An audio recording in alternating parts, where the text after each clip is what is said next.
Sometimes, even when you're planning really effectively, your to-do list can start to build up. In this instance, how do you know which tasks to start with? The answer is to use a prioritization square.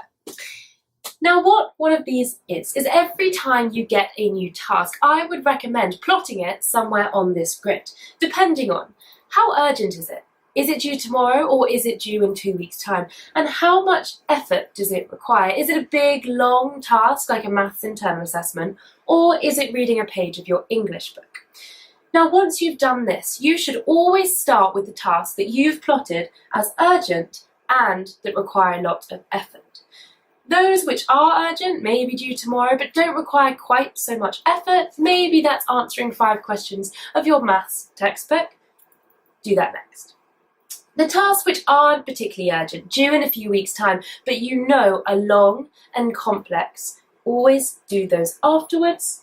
And finally, make sure you're leaving the non-urgent, non-difficult tasks right to the end. This here is an example of my friend Alice's prioritization square, which she actually used during the IB. Now, I think this is a brilliant idea. She took a big A3 sheet of paper, she made a grid and stuck it on her bedroom wall. Every time she got a new task, she would write it on a post-it note and decide where it should go on the square. Now, the advantages of this are twofold. Firstly, she could see at any one time all of the tasks that she had to do, so she felt in control. But also, she knew that she had to start with these difficult, urgent tasks before moving on to these, and then these, and finally leaving the small, easy ones to the end.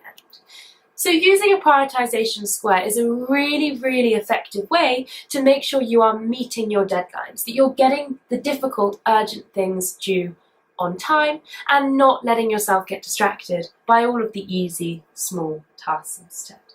So good luck and use it.